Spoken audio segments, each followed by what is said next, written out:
Avouons-le, le Club de hockey canadien est pour nous ce qu'est la tarte aux pommes aux Américains. Depuis des générations, nous avons vibré aux exploits des glorieux Canadiens, que l'on ait ou non depuis changé d'allégeance, qu'on soit ou non devenu partisan des Nordiques. Mais que sont donc devenus les tricolores, ce qu'on appelle les Français volants? On regarde la liste des joueurs et force est de reconnaître qu'il s'agit maintenant d'une véritable organisation des Nations Unies sur patins. Ce soir, nous vous présentons les observations de vedettes du Canadien, actuelles et anciennes, de partisans de la célèbre flanelle. Voyons donc ce qu'il en est de l'internationalisation du Club de hockey canadien. 1909, à compter de cette date, on parlera français sur la glace.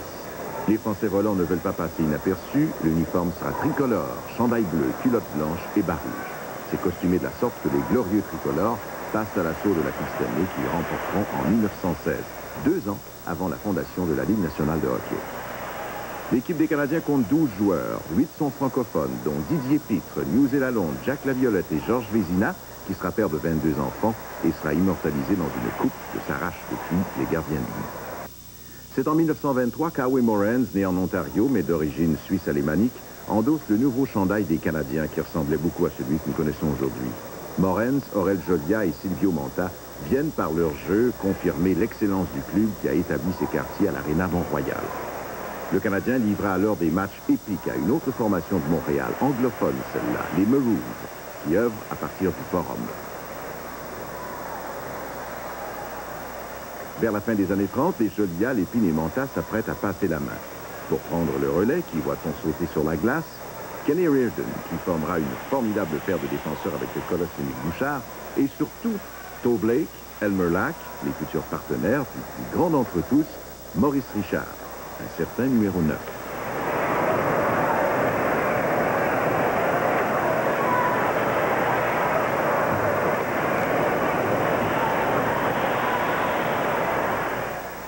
Ce sont alors les années de guerre. Le Québec est durement secoué par la crise de la conscription. À Saint-Hyacinthe, le sénateur T.D. Bouchard dit des Canadiens français que ce sont des porteurs d'eau. Mais les porteurs d'eau ont Maurice Richard. De 1942 à 1960, le numéro 9 des Canadiens fera figure de symbole.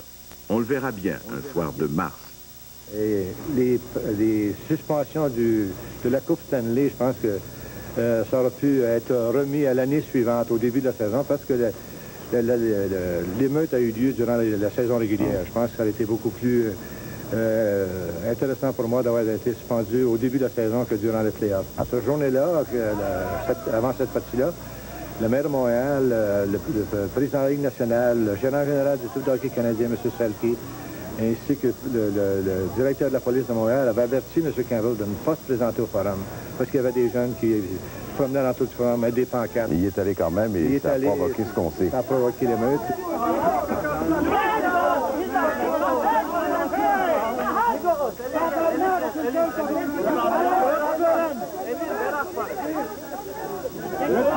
Au printemps de 1960, Richard prendra sa retraite. Coïncidence, c'est l'année où s'enclenche la Révolution tranquille. Suivront pour le Canadien des années fastes. L'époque des Plantes, Geoffrion, Henri Richard, Jean Béliveau et de tant d'autres qui assureront au club une récolte presque annuelle de Coupe Stanley.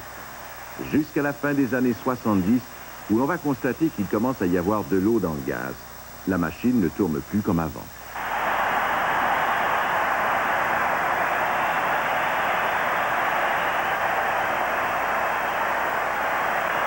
Il y a 6 ou 7 ans, ça ne tournait pas rond dans l'équipe.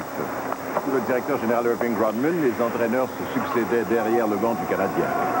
Un raz-de-marée les emportait, nourris par la colère et la frustration des spectateurs du forum, dont on sait qu'ils ne tolèrent pas voir leur club au bas du classement. La Sainte Flanelle était mitée. Il fallait faire quelque chose et vite. 12 novembre 82, Ronald Coré devient président du forum. Il va se passer quelque chose, en fait. Des décisions sont prises qui sèment l'émoi dans le monde du sport. Le contrat de M. Irving Rodman, vice-président délégué et directeur gérant, ne sera pas renouvelé et il quitte ses fonctions immédiatement. Le contrat de M. Ronald Caron ne sera également pas renouvelé. Il quittera ses fonctions après la séance de repêchage de juin. Ces changements ont été décidés dans le cadre d'une nouvelle orientation que je désire donner à notre équipe dans le but de la réaffirmer comme leader reconnu dans le hockey. Pour remonter la côte, retrouver la première position, il fallait rebâtir le Canadien. Le réservoir de Flying Frenchman de Français volants est moins grand qu'avant, qu'à cela ne tienne. On pêchera dans les eaux européennes. On essaiera même d'avoir Vladimir Tretiak, la vedette soviétique. Moi, je pense que le hockey s'en va vers vraiment le hockey international. Quel sera le club de hockey canadien? Moi, je veux qu'il soit le meilleur. Ça fait qu'on prendra les meilleurs éléments où ils sont pour avoir la meilleure équipe. Je pense que les partisans, c'est ce qu'ils veulent voir. De jouer pour une équipe qui est devenue tout à fait internationale, Mario, quel effet ça vous fait? Bien, au début, moi, personnellement, je n'étais pas vraiment impressionné de voir les joueurs européens arriver avec cette équipe. Mais depuis que j'ai appris à les connaître, par exemple, je trouve que c'est des gars qui sont bien formidables. Puis d'autant plus qu'ils nous aident beaucoup à remporter des matchs. Est-ce que vous trouvez que c'est une équipe qui est représentative d'équipe Québec maintenant? Est-ce que les partisans vous suivent autant, d'après vous, que les anciennes équipes du Canadien? D'après moi, je pense que les fans du Canadien nous suivent autant. Ouais. Si on regarde présentement Mastin Naslund qui va très très bien, puis je pense que les Québécois sont tombés en amour avec Mastin Naslund, comme ils l'ont été avec Guy Lafleur. Are these the Flying Frenchmen, or is this period over, according to you? Well, it'll always still be here in tradition-wise, but you know, I think we're just flying Canadians instead of the flying Frenchmen. Tom, when you were in Czechoslovakia, did you know the Club Canadien of Montreal? Had you heard of it? Yes, I know about Montreal Canadiens since I was 10 years old when I started to play hockey. And, They were telling you about the Canadiens at that time? yeah, about like Mario Tomlin. That old? Who was your star player for the Canadiens when you were in Czechoslovakia? I think Larry Robinson and Guy Lafleur. Stéphane, vous alors, évidemment, vous êtes trop jeune pour avoir connu Maurice Richard sur la glace. Hein? Quelle image vous faites-vous des Canadiens à l'époque, justement, des Richard, des Butch Bouchard et ainsi de suite? J'ai vécu cela, mais je pense que les jeux canadiens, je pense que c'était un rêve d'enfance. Tout le monde, tous les gens ont rêvé dans leur vie de jouer pour le bleu dans rouge une fois dans leur vie. Puis j'ai la chance de jouer avec les Canadiens.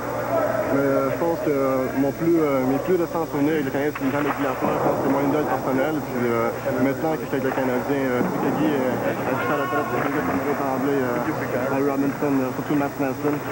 Puis vraiment, je suis dans un rêve, puis je suis très intéressé.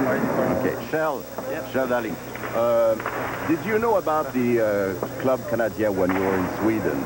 Had you heard about it? Yeah, I heard about it when I was 6, 7 years old. What were they saying about the Canadiens in Sweden when you were that young? You're still quite young, actually, but that was about, what, 14, 15 years ago. What were they saying about Canadiens? They said it was a very good club and they're good players. I know. Need some help on scoring. Yeah. Yeah, we just like to say, on est une belle grosse famille. We're one big happy family. Yeah. Et voici Pierre Bouchard. Mesdames et messieurs, bonsoir. Eh bien, L'Agora du hockey, le Forum des forums, c'est une émission de radio animée par un ancien défenseur policier, adulé des fans du Canadien. Tous les soirs de la semaine, Pierre Bouchard recueille l'opinion des amateurs de sport à CKAC. C'est par lui que nous avons voulu connaître l'opinion des chauds partisans. Avec nous en studio, André Groux, sociologue, éditeur du Journal de Montréal et amateur de hockey. Man, moi, je me souviens de Pierre Bouchard, mais le père de Pierre Bouchard. Émile! Émile Butch. J'entends encore mon père, j'entends mes oncles dire, quand Butch est sa glace, il n'y a pas un Anglais qui va toucher à nos gars. Je me souviens encore, lorsque j'étais petit gars, d'avoir osé poser la question, parce que tout le monde parlait des mérites de Maurice Richard, et Gordie Howe, lui.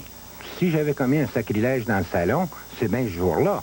Parce que là, on m'a rapidement expliqué que Gordie Howe comptait beaucoup de buts, mais c'est parce qu'il était hypocrite, puis qu'il donnait des coups de coude d'un coin, etc. Ouais. Alors, de sorte qu'il y avait une sorte de compensation.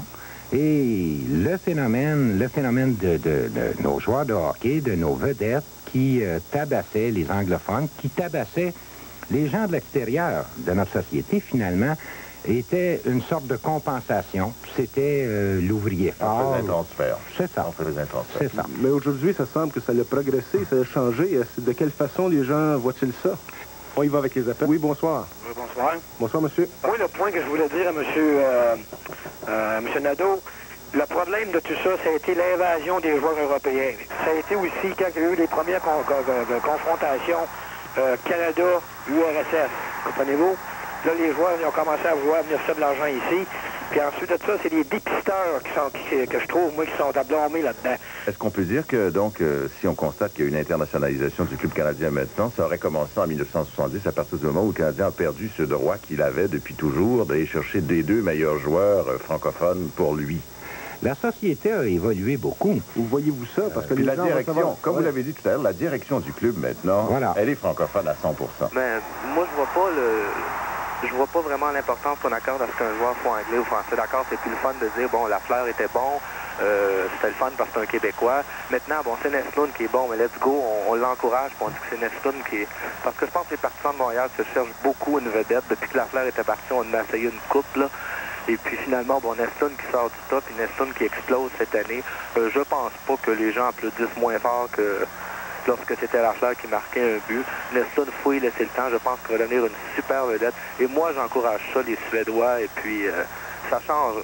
Moi, au début, quand les Suédois s'amenaient dans la Ligue nationale, j'avais presque peur que, bon, un gros Anglais, il va y péter puis, j'ai peur que les Suédois, ils vont continuer à venir jouer dans la Ligue nationale. Ils vont dire c'est une gang de fous, ils ne savaient pas jouer là.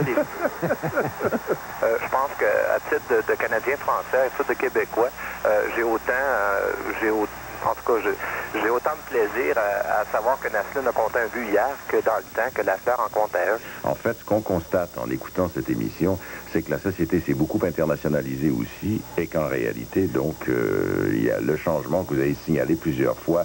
On le constate, là, une fois de plus. En tout cas, une chose qui est certaine, c'est que Montréal est une ville cosmopolite. Puis je pense qu'il y a de la place au sein de l'équipe montréalaise pour des joueurs de partout dans le monde, en autant qu'il y ait un talent, puis en autant que l'équipe gagne. Je pense que c'est ça qui est le principal. Monsieur, on vous remercie infiniment. Et c'est maintenant la fin de notre émission. Le Canadien n'est plus le même. Mais le Québec a aussi changé. Des Suédois, Tchèques et Américains ont endossé le célèbre chandail tricolore. Bientôt, ce seront peut-être des Soviétiques, des Finlandais, des Suisses ou même des Français. Peu importe, semblent dire les amateurs, pourvu que la coupe de Lord Stanley revienne au Forum.